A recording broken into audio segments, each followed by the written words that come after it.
Yo, what's up? It's really hot inside the UK right now and I am completely melting, but that doesn't distract me from making videos. And this particular video is going to be about this series, Ironheart, because I've watched it and I'm gonna take a look at the first episode and just give you my thoughts on what I think about this, what I think about this as a series, and all that kind of stuff. That's what you're gonna find in this video. Hopefully you enjoy, and let's get on with the video.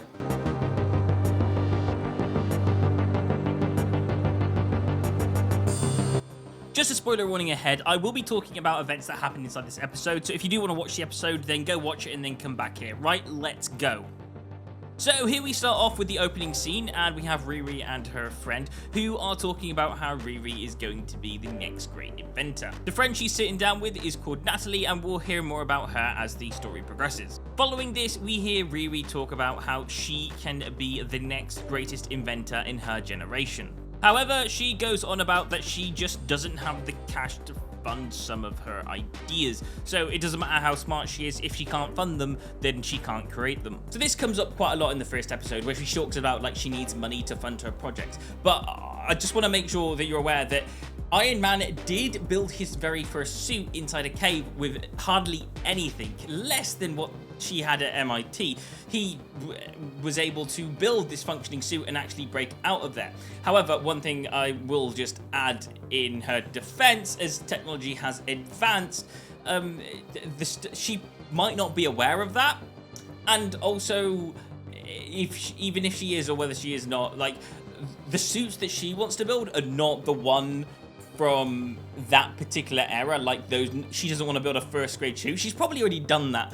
She probably wants to build something a lot more advanced to help people out, and to do so she needs a lot more money to do those projects, similar to stuff to the level of quality like some of the more recent Iron Man suits, which are probably, you can't do that with inside a cave. So a little bit in her defense here, I think the fact is that she can't do it without money. She does need money to do it, but I feel like a lot of people in that area would want to be able to become Iron Man, so there are lots of people within her shoes that want to be able to do the suit thing, but just don't have the funding for it. She might not be the only one, so there might be a group of Iron heroes out there somewhere in the universe. She even goes on to say these ideas can actually help out people by making it quicker for first responders to be on the scene of accidents, and that she wants to continue this legacy that Tony Stark started with.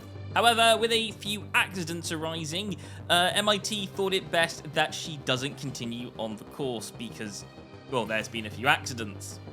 She gets told that she's been dropped from the course and to take her stuff and leave. And in doing so, she decides to take the suit that she's funded with her own money. So she's taking that suit and she's flying on out of here. In this next scene, we see a van and some people trying to break into an apartment. I just want to say on the van it does say Friendly Neighborhood Service, which is kind of like a play from Friendly Neighborhood Spider-Man, but yeah, we'll continue. In the breaking into this house, we see that there's a hacker and he's trying to disable all the alarms. He does this successfully, well, until they open up a door and they also trip a back system alarm thing or something that makes everything go a little bit wrong.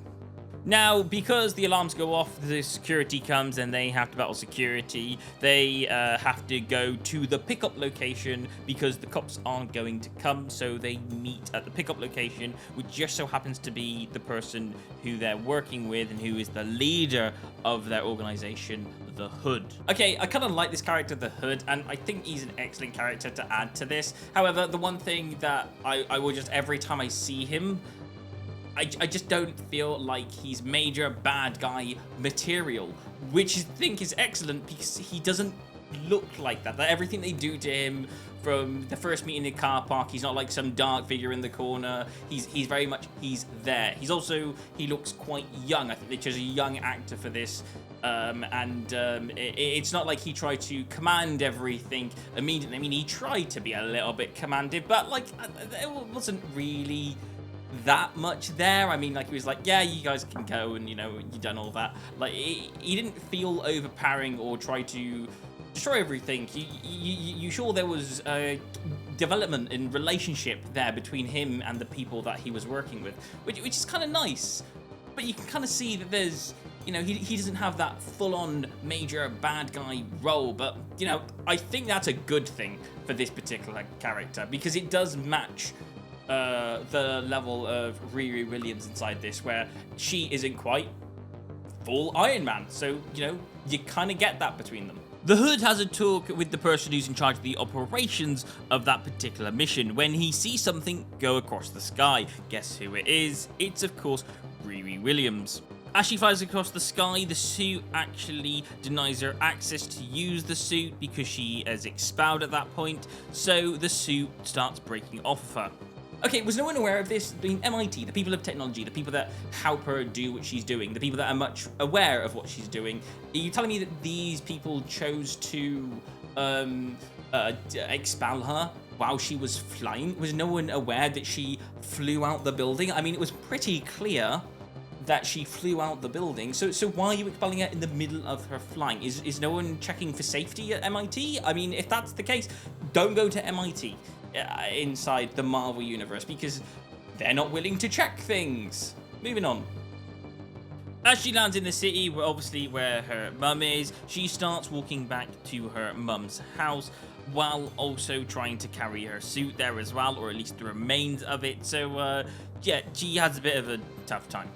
She eventually gets home and deals with lots of family matters while having some what we like to call character building moments within this story. She has a one-on-one argument with her mum about what she's been doing and all that kind of stuff, and that she's building her own death trap, but that's a lot of family and talky stuff that's going on inside the story. After this, she nips away with this guy and they have a talk about stuff that she's been up to and all that kind of stuff, and you know, they talk about the past and just what they're up to right now. He then surprises her with a gift because he's got a mixtape that he wanted to hand her with some music on it and that he's been working on it or something, so he gives her a mixtape. And while that was all happening, she was being spied on by this guy. If you remember, he was the one with the hood that saw her when she was flying through the sky. So the following day, while she's looking through parts, looking to buy the next iron suit, she has to pay for it at a particular shop. And of course, who decides to help her out pay for it? Well, it's our mysterious figure all over again, who this time offers her a job. Curious, she decides to go into the location where the job is offered to see what's happening. Okay, just a quick warning to anyone who's watching this video. If you do randomly get offered a job by a total random stranger that you've never met before, and it tells you to go into a particular location, then you go to that location and there's nobody there and all the lights are off, it's probably a red flag. Just a quick warning. Yes, for someone who is smart as Riri, I'm surprised that she walked in this store in the first place. But anyway, we'll continue. In the back section where she takes the elevator upwards, she actually gets trapped inside the elevator, only to discover that she only has 3 minutes to live because it's a trap. I say it's a trap, it's more of a test to see if she can pass getting out of the elevator. She succeeds in record timing, getting out of the elevator compared to the rest of the team, and is also offered to work for them. However, she declines that she doesn't want to. Then the Hood says there's a lot of money in their line of work, and because they know what her goal is, they can offer her a lot of money. However, she does have to work for them. After thinking about it and considering whether she could earn the money, and it might take her a very long time to actually get the money, or she could have it right there and then and start working on her projects, she decides she's going to work for them. Even though the jobs might be stealing from other people, she can fund her projects this way, so she's happy to do it. You know, generally when it comes to Marvel series, I kind of like mysteries over actions. So I like there's action inside things, but like mysteries are really good for a series because you're not quite sure what's coming next. Things like WandaVision, when in WandaVision you're trying to figure out what's happening because every episode is pretty much a television program, and you're like, wait, what's happening? And Agatha All Along is about where does this road go down and what's going to happen in the next episode, and it can get complicated. And then there's also Moon Knight, when you're trying to figure out what's happening in episode 1. Where is this guy? What is this guy? What's happening to this person? And turns out, well, I'm not going to spoil it for you, but you should definitely watch those particular series if you're into a nice mystery. This particular one, isn't so much a mystery. It's an action. You're kind of okay with what's happening. There's nothing really major to discover, but at the same time, because it's an action, there are things that have to push forward.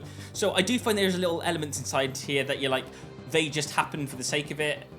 But that's an action series for you. There are things that are going to happen for the sake of it. Like, for example, Riri Williams has to have a character arc where she studies tech to being in a position where she's now working for this person, so she has to do this. And because those are particular things that they have to do in the story, they're like the little points that she has to hit.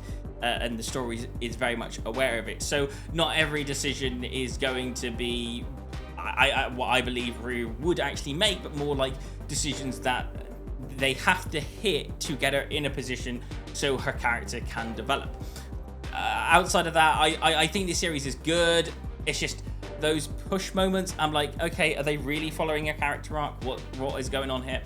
I think for a first episode, I'd give this about a 7 out of 10. I think it's a very much 7 out of 10. I think this is a good series. I think this is something that people can follow, but is it like a major necessary thing to watch?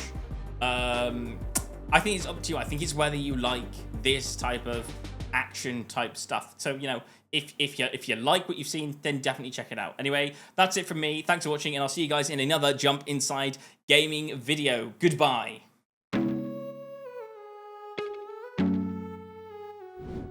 Hey, thank you so much for watching, and I really hope you enjoyed the video. If you did enjoy the video, then please don't forget to consider to like and subscribe to the channel. Thank you so much for watching, and I will see you on another Jump Inside video. Goodbye.